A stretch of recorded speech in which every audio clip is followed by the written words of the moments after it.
It's a pleasure to have Dan Knapp and Mary Lou Van Deventer, principals of Urban Ore, one of the pioneering companies, recycling and reuse companies in the United States, and true pioneers of both the recycling and the zero waste movement. They have contributed ideas, actions, and very innovative strategies that have propelled the U.S. recycling and zero waste movement. Among the ideas they introduced were the 12-category market sorting system for dealing with true source separation that has now become the basis for zero waste planning. Dan came back from Australia in the early to mid 90s and brought with him the concept of zero waste that has been growing leaps and bounds. Both Dan and Mary Lou have described what's going on in Berkeley, which has about an 80% recycling rate, as the recycling ecology of commerce, a group of 6 different groups, companies, nonprofits, and government agencies that are pooling together to make Berkeley one of the best recycling cities in the world. And they're also very deeply involved in many national and international issues concerning incineration and zero waste around the globe. During the interview, I'm going to ask them about how they got started in the zero waste anti-incineration efforts. But now, before we start our interview, I just wanted to tell one of my favorite stories, and I have to emphasize one because I have many. And that is when Dan drove east through the night to come to a very special meeting in 1980.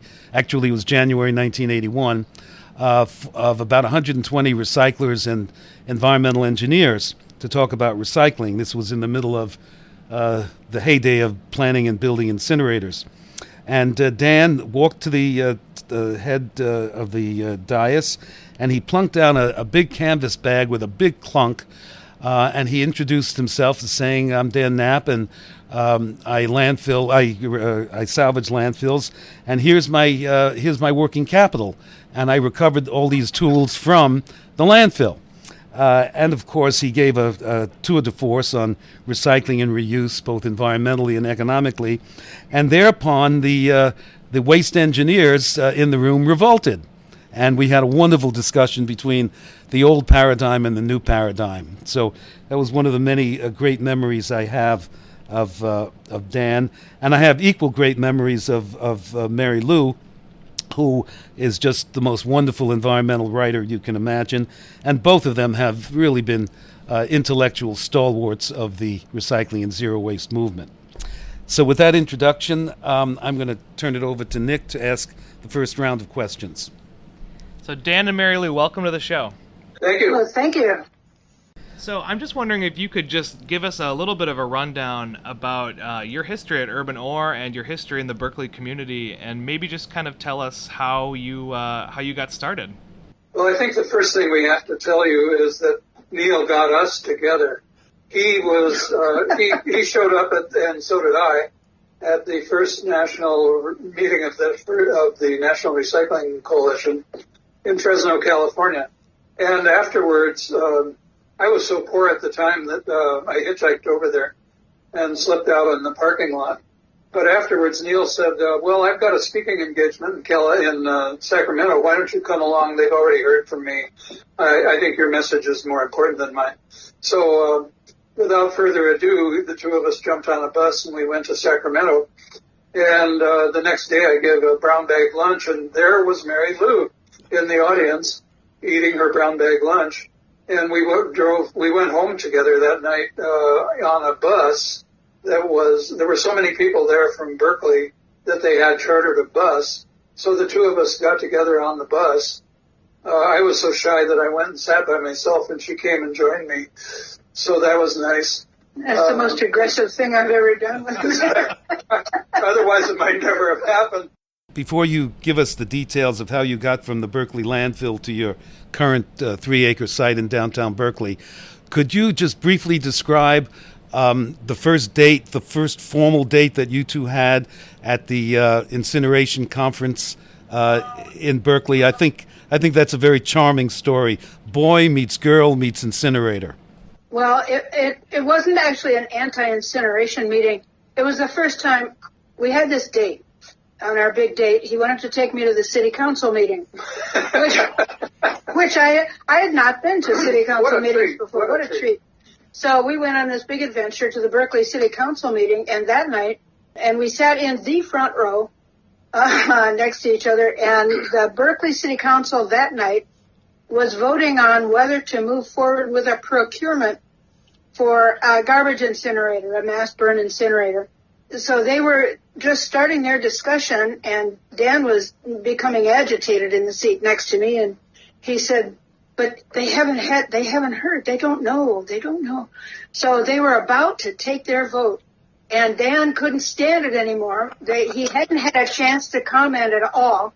No public was invited to speak at that moment, and so he couldn't stand it, so he jumped up, and he stood straight up, and he's 6'1", so he stood straight up, and he raised his arm, and he had his finger in the air, and he said, wait, you don't know. Has anyone told you? So he's waving his finger in the air, uninvited to speak, and I'm thinking, this is my date. What am I doing? What's he doing?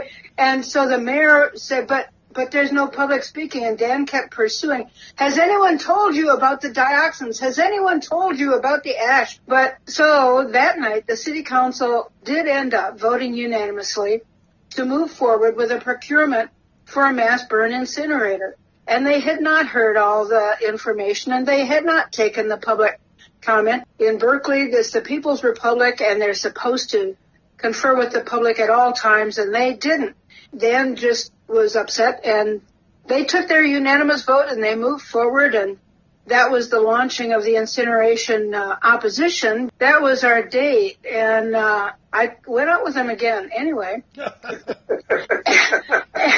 And it turned out to be never a dull moment. The defeat of the Berkeley incinerator and the defeat of the Santa Rosa one about a few months before really started the dominoes falling, because after that, within a year, about 30 planned incinerators from California were defeated. So it really was quite a hallmark period. And it does prove an adaptation of what Neil said in a recent article, saying if you study garbage, you will not be unemployed. Also, if you study garbage, you will not be alone. So that's good for our listeners to know, I think. Yes, both of those things are totally correct.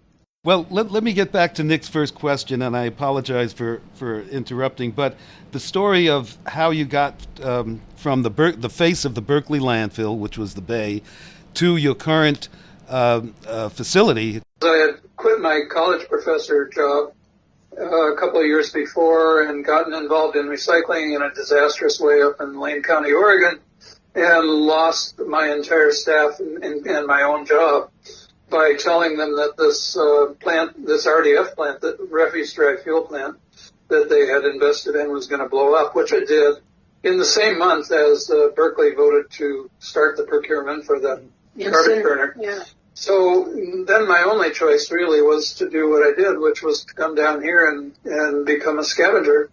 That's how we built Urban Ore. The first year we only sold about $150,000 worth of stuff, but we didn't have any rent, and our wages were low, and so we were a little bit profitable.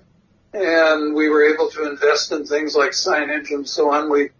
Our first capital investment was a $25 sign that said, "Drop metals here."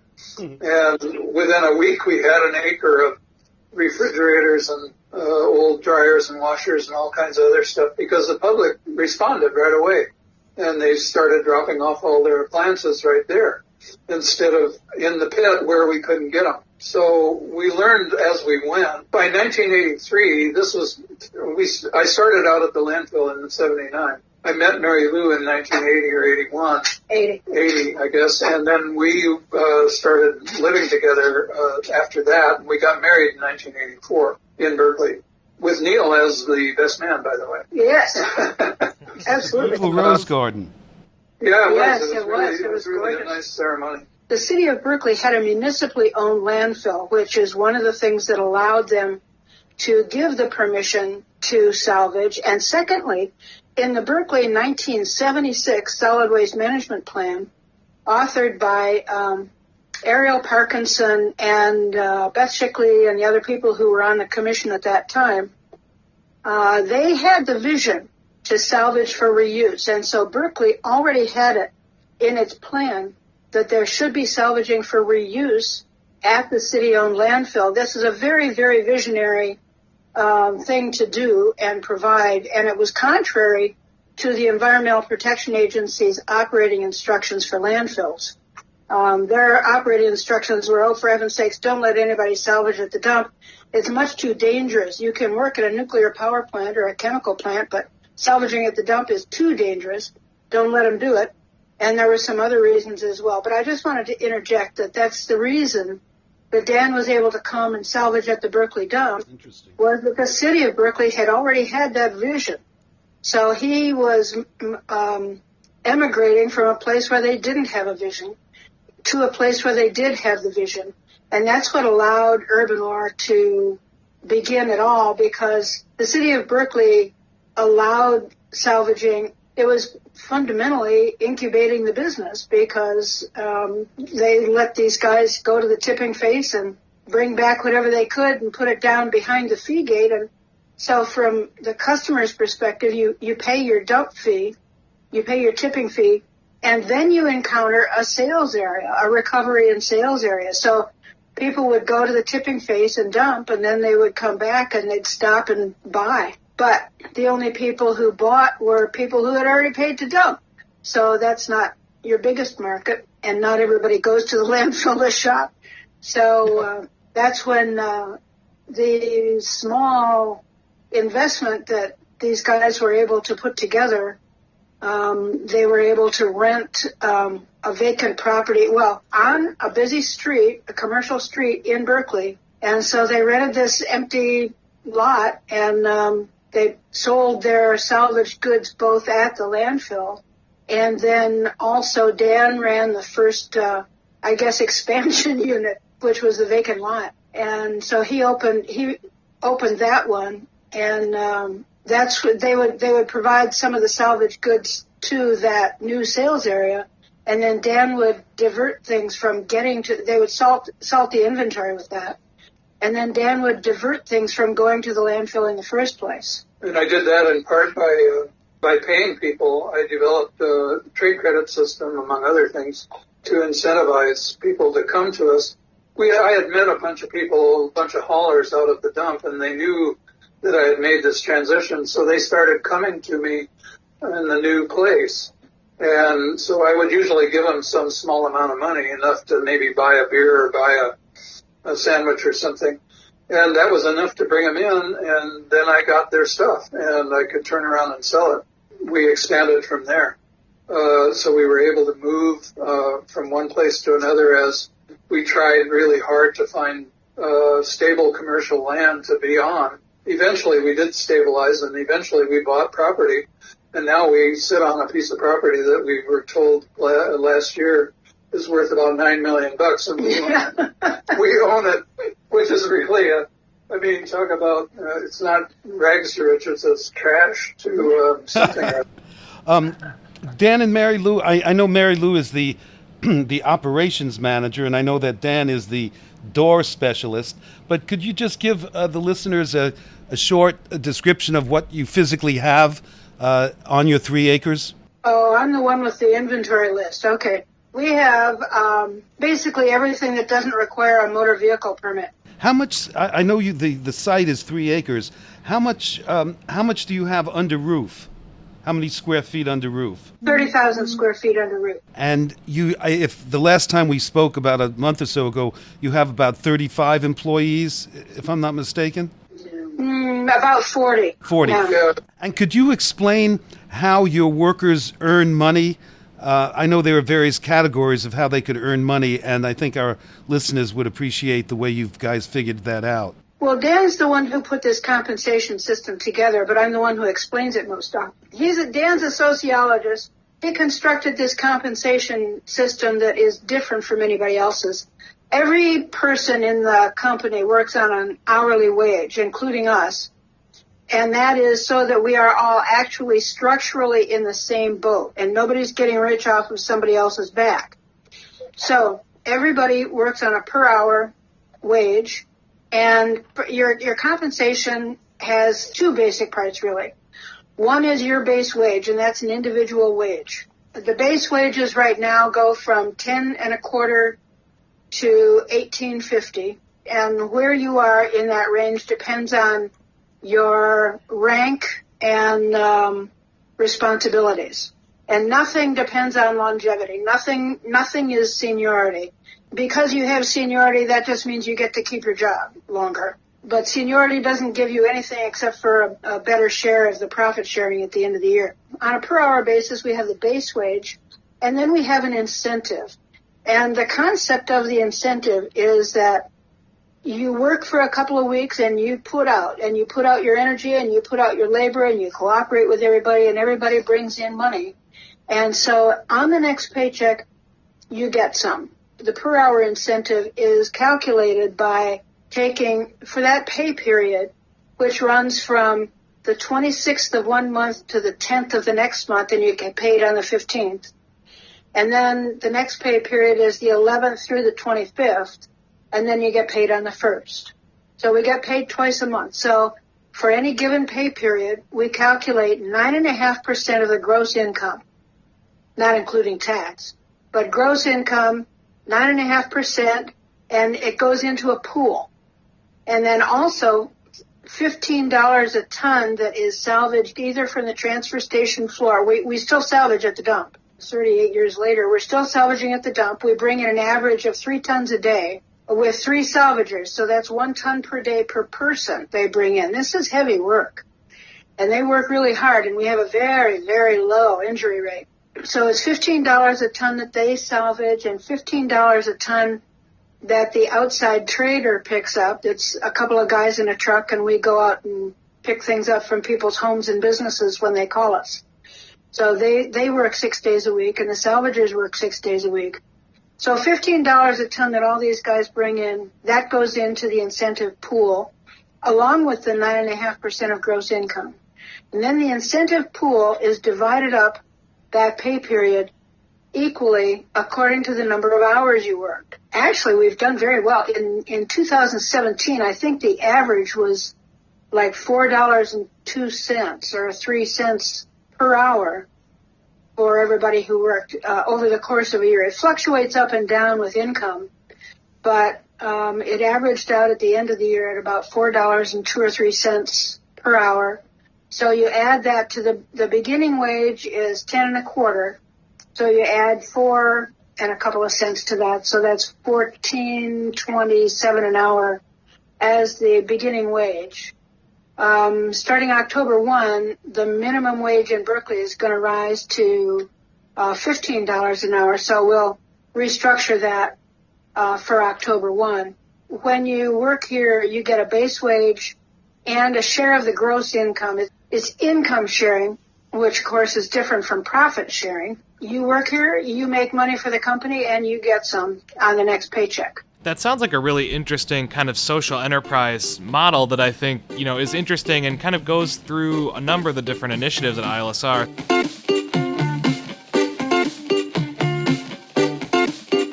If you're a regular listener to this podcast, you know that we don't have any corporate sponsors who pay to put ads on our show.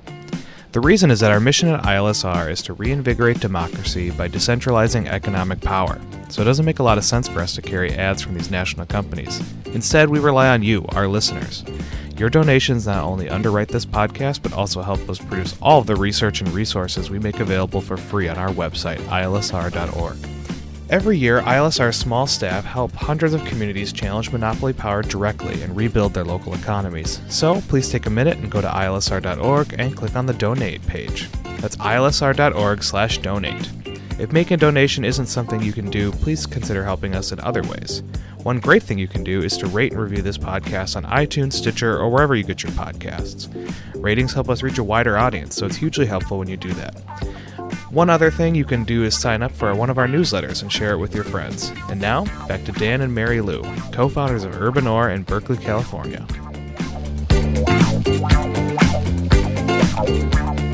I think for a lot of our listeners, they hear Berkeley, California, they think UC Berkeley, and they maybe don't know a lot about it outside of some kind of activist base. So my question is, how does your work at Urban Ore kind of fit into the local activist movement? And it already sounds like you started off this enterprise with some tension with local government, in the county and the city council, and how has that kind of shaped into what Urban Ore has become?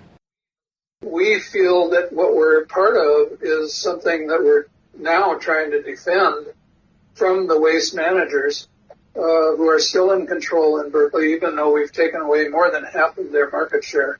And by that I mean Berkeley has reduced landfilling as of 2 years ago by 55%. That means that's not this funny number that they call diversion, which is full of things that are really fake recycling. This is real stuff. This is really where the rubber meets the road when you can stop landfilling. So 56% is how far down we've taken garbage in Berkeley over the years, and we've done that through 6 different major materials recovery enterprises. We wrote the zoning law that recognizes materials recovery enterprises as a business type that can exist on mixed-use light industrial land. We had to do that in order to move to our present location. We've managed to weather all this somehow. We're still in the midst of it, though, still fighting. Have to fight for your life all the time, the time. We at the Institute and our audience are made up of many activists, so we know what you're talking about. Mary Lou mentioned that you're still recovering about 3 tons per day, and that's done at the transfer station, which the city owns, if I'm not mistaken. Yes, city owned and operated. Yes, that's one of the features of the local system that allows us to operate, because we actually have proposed salvaging at 2 other places around here. But both of those are private facilities. They're not municipally owned. And they have unions that won't let us on the floor for anything. Mm-hmm. They're large corporate parents from Texas, for example. Their lawyers just don't understand it. They've never had experience with it. And they think it's way too dangerous, and they're not about to let us go salvage things, because they have the same waste management attitudes that Dan was talking about that stopped anything from happening up in Eugene, Oregon. We're allowed to operate because it's municipally operated. Dan mentioned that the total waste stream in Berkeley has dropped 55%, which is quite extraordinary.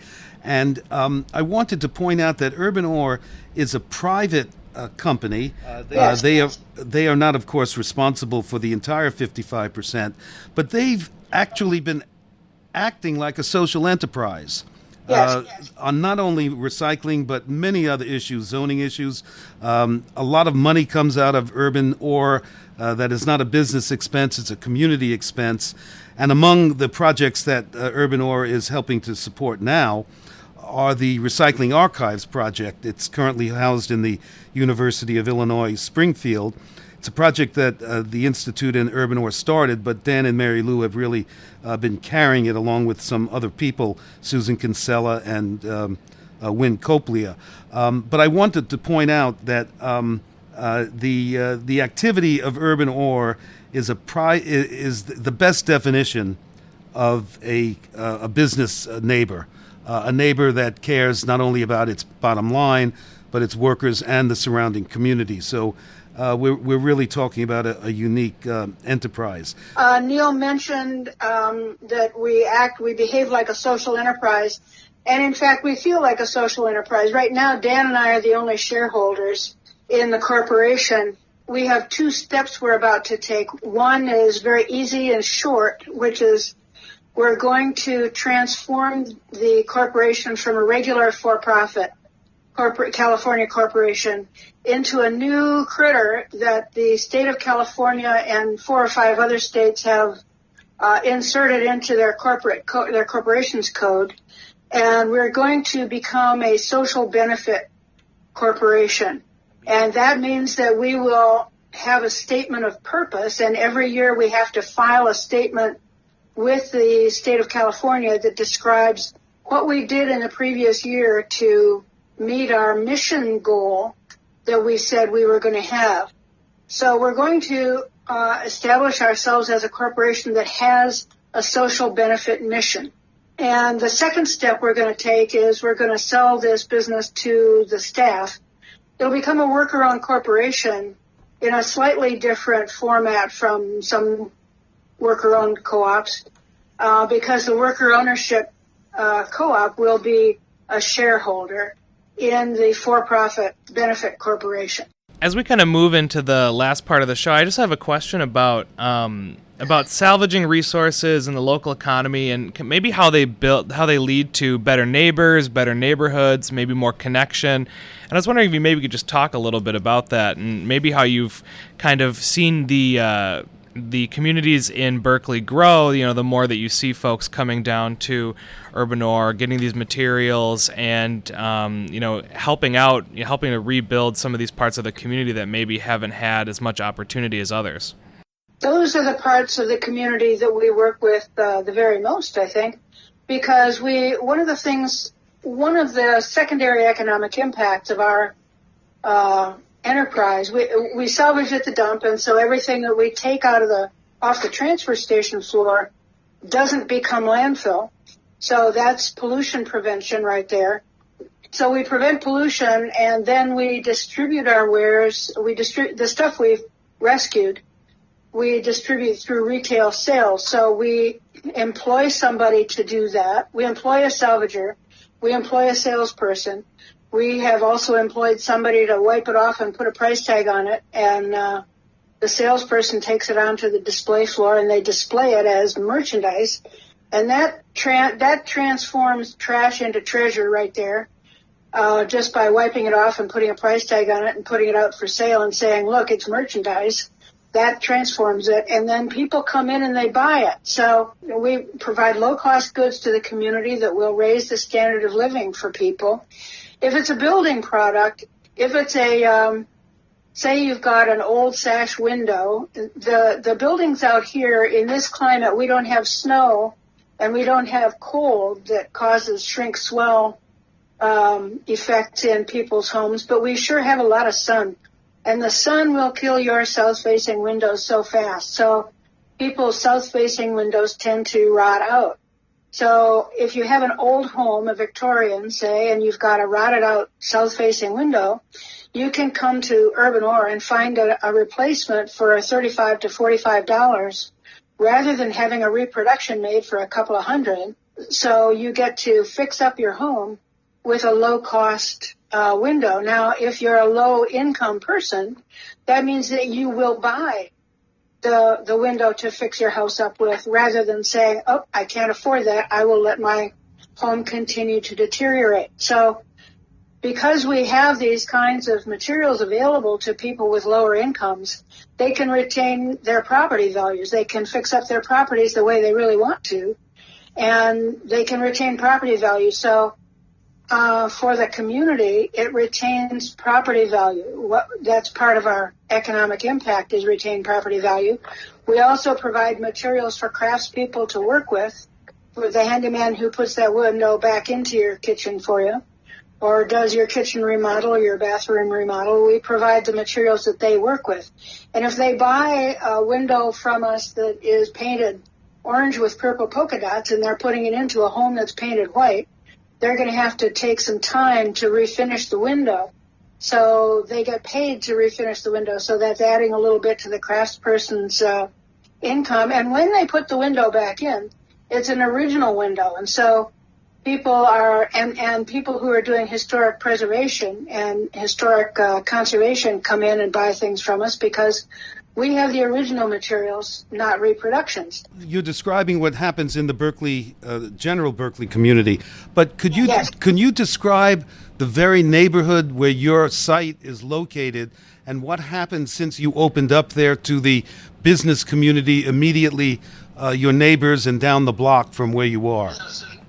And that's a very good point because over the years, having moved Urban Ore several times, what I've noticed and is that wherever we move, somehow or other around us, all of a sudden economic development starts happening. Restaurants, for example, buildings get converted into restaurants. One of the reasons for that is we're a draw, and people come from sometimes 100 or 200 miles away to shop at our place. They do. They get hungry. And so everybody looks around and they see all these cars parked out here. Our parking lots are totally full most of the time. The outside of our yard has gotten to the point where there's hardly any parking spaces. All around us, the businesses that were already here have been thriving because a lot of our customers then go to them. We've got a hardwoods place across the street and another place that makes furniture out of urban trees, and they all benefit from our presence, I think, quite a bit. The guy who makes furniture out of urban trees, and his business quadrupled when we moved in. Yeah, and you see the same phenomenon of entertainment venues setting up. It happened over on Gilman Street before we moved to where we are now, and it's happened here since we got here. We're sort of like a lichen on the rock. We come in and we start improving the habitat for other small businesses. I want to. This reminds me of another wonderful anecdote.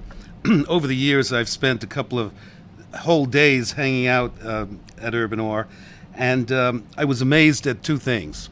One, there was a constant flow of people bringing stuff and taking stuff out, and they all had smiles. And this was all day long, walking through that parking lot. It was quite wonderful. But then they thank us for existing. Yes, and then I remember there were two women, I think they were mother and daughter, who came from about 150 miles away, and they had a truck. And that truck, they filled up. It was literally things were tied on, hanging to the truck, and and I asked them, did you just buy a big house and you need? And they said no, but they run a secondhand store, and so it occurred to me, I didn't even realize it, that Urban Ore was a supplier to a network of reuse stores throughout the Berkeley region. Yes, that's right. Yes, totally. We have people who have other little shops. And they come in here every day looking for something, and they take it back to their shop and they fix it up and market it. They'll jack up the price 2 or 3 times. Mary Lou calls it supply-driven retail. Supply-driven retail. And you just put your finger very deftly on the two markets we have. The first one is the supply market, and that's the people who have things that they want to get rid of. So they're the suppliers. And they sometimes are buyers, but more often they're not, because they're basically interested in getting rid of things. A lot of times they're leaving the community or they've already left, and they're just relatives who are getting rid of somebody's estate or something like that. Or they're downsizing. Then there's the demand market, and the demand market is all the people that want things and stuff. And so they come here, and some of them become very habitual. Yes. They're here every single day. They arrive early because they want to be here when the trucks are unloaded, and they want to be the first ones to see and have the first pick of the litter, as it were. So we like to end every episode by getting our listeners a chance to go right from this discussion. They're kind of hearing about you and your work into something that you're interested in or something that is making you think. It could be a reading recommendation, listening, or watching. Just anything that you want to share with our listeners. My very first recommendation is to go to the way back of wisdom in our field and read E.F. Schumacher's Small is Beautiful. Small is Beautiful, and also Buddhist economics or good work. Yeah, read E.F. Schumacher. I think Small is Beautiful is the most entry-level thing. But the whole philosophy and concept of decentralization and building local community, he is so eloquent and so holistic in his discussion of all these economics. He is foundational reading. I also want to point out that Mary Lou was the environmental writer for Friends of the Earth for many years, and for those of you who have access to Friends of the Earth, going back and getting her early articles would be a good source of things. And before Dan makes a recommendation on reading, I want to point out that one of the nice things about this and our other interviews is that people get a sense of 50 years of really good organizing activity, and obviously listening to Dan and Mary Lou, you can get a sense of that.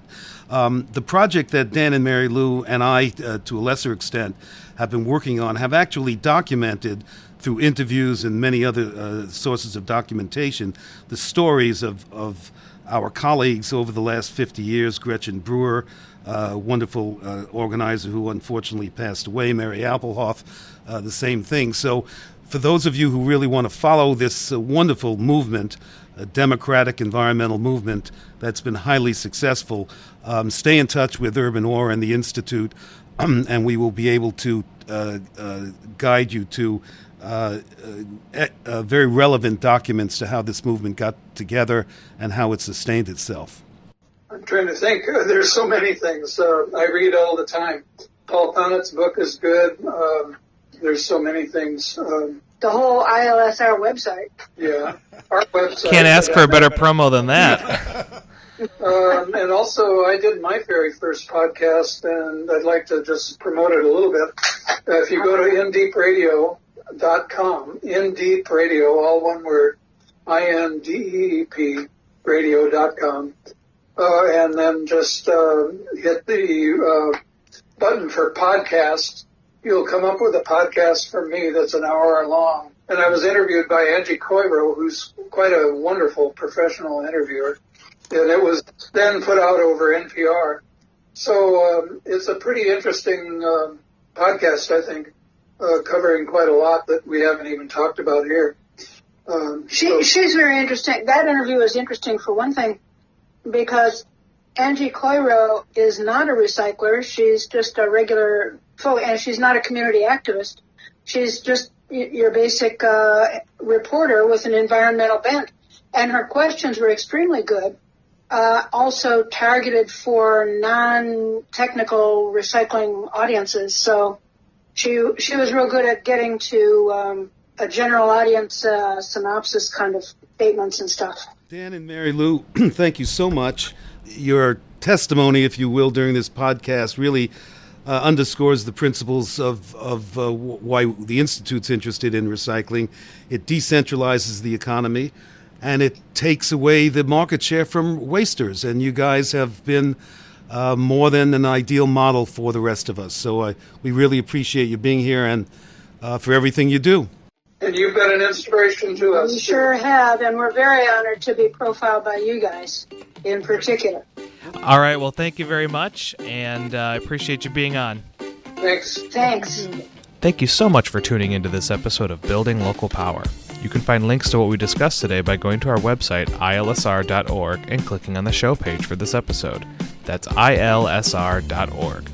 While you're there, you can sign up for one or more of our newsletters and connect with us on Facebook and Twitter. Once again, please help us out by rating this podcast and sharing it with your friends. This show is produced by Lisa Gonzalez and me, Nick Stumo-Langer. Our theme music is Funk Interlude by Dysfunction Al. For the Institute for Local Self-Reliance, I'm Nick Stumo-Langer. I hope you'll join us again in 2 weeks for the next episode of Building Local Power.